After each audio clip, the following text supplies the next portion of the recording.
ओम नमो भगवते वासुदेवाय नमो नमः। आज पांचवा अध्याय और चौथा स्कंद। इस अध्याय में सती के जो पति हैं और महादेव जी के ससुर दक्ष, इनका वध होता है और वह किस प्रकार होता है उसका वर्णन इस अध्याय में होगा। अब महादेव जी तक यह संदेश पहुंच जाता है, यह खबर पहुंच जाती है नारद जी के द्वारा कि जो आपकी पत्नी सती थी उन्होंने अपमानित होकर अपने पिता से अपमानित होकर अपने प्राणों का त्याग कर दिया है। यह सुनते ही महादेव जी का गुस्सा बड़ा ही भयानक प्रकट हुआ। वह एकदम खड़े हो गए। उनका गुस्सा तो इस समय ऐसा था कि मानो वह अपनी तीसरी आंख से इस संसार को ही भस्म कर देंगे। उन्होंने क्रोधवश खड़े होकर अपनी एक जटा निकाली और उठास से उसको धरती पर पटक दिया और उसमें से एक जटा में से जो भगवान महादेव जी का अंश है उसमें से एक बड़ा ही विकराल पुरुष उत्पन्न हुआ। वह बड़ा ही भयावना था। उसका शरीर श्याम वर्ण था। उसका जो सर था वह स्वर्ग तक जा रहा था। उसकी हजारों भुजाएं थी। हर भुजा में उसके अनेकों प्रकार के अस्त्र और शस्त्र थे। उसके गले में नरमुंडों की माला थी और वह इस प्रकार था कि उसे भी बहुत ही क्रोध था, क्योंकि वह जटा से उत्पन्न हुआ था और भगवान से हाथ जोड़कर वह निवेदन करता है, आज्ञा मांगता है कि भगवान आप आज्ञा करें कि मुझे क्या सेवा करनी है आपकी।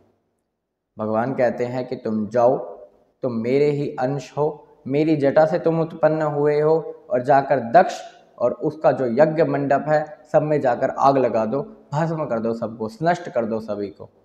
ऐसा सुनकर वह जो वीरभद्र है, वह जो विकराल पुरुष है, वह भगवान शिव की परिक्रमा लगाता है और वहाँ से चल देता है दक्ष के मंडप की ओर। और उसके साथ में जो भगवान के सेवक होते हैं, रुद्र सेवक, वह भी उसके साथ जाते हैं। जब वह वहाँ पहुँचने वाला होता है तो यज्ञ मंडप में जो ब्रह्म ऋषि बैठे हुए हैं, यज्ञ मंडप में जो देवता आदि बैठे हुए हैं, स्त्री हैं, वह सब देखते हैं कि तेज से आंधी चलने लगती है, चारों ओर अंधेरा छाने लगता है।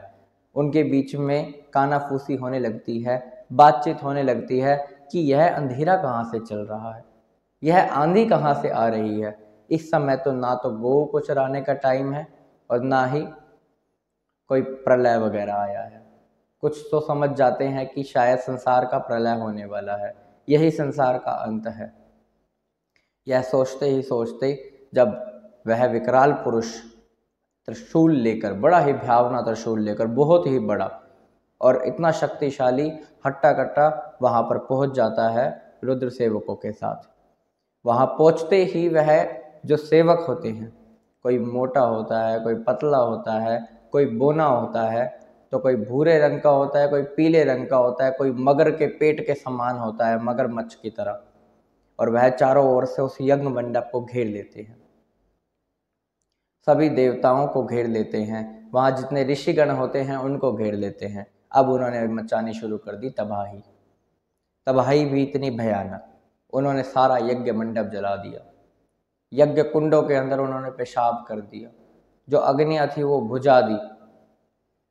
देवता जो भाग रहे थे उनको पकड़ना शुरू कर दिया, स्त्रियों को एक तरफ करके डराना शुरू कर दिया, क्योंकि उन्होंने करा ही ऐसा था। यह बात जो थी स्त्री का अपमान था, और स्त्री भी कौन? सती। महादेव जी का शरीर का आधा भाग उन्होंने अपने प्राण त्याग दिए अपमानित होने की वजह से।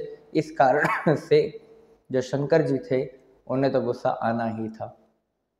यह तो वह पहले से ही जानते थे, परंतु जो हो गया उसका फल भी उन्हें मिलना ही था। तो यह फल इसी बात का था कि जो सती ने अपने प्राण त्यागे थे। अब महादेव जी वह गुस्सा अपना दिखा रहे हैं वहाँ पर। अब जो देवता लोग हैं जो भाग रहे थे उनको वह पकड़ लेते हैं। जो वह वीरभद्र है वह भृगु ऋषि को पकड़ता है और वहाँ पर उनकी दाढ़ी और मूछें नोच लेता है। वह इसलिए नोचता है क्योंकि जिस समय महादेव जी का उपहास उड़ाया जा रहा था उसके ससुर दक्ष के द्वारा, तब वह बड़े ही मूछ ऐंठ कर उनका मजाक उड़ा रहा था। तो उनकी दाढ़ी मूछें उन्होंने नोच ली। इसके बाद एक भग देवता थे, उन्होंने भी उनका उपहास उड़ाया था और बहुत ही कातर नज़रों से उनकी ओर देखा था उस समय जब महादेव जी को अपमानित किया जा रहा था यज्ञ मंडप में। तो जो उन्होंने वीरभद्र ने उनकी आंखें नोच ली।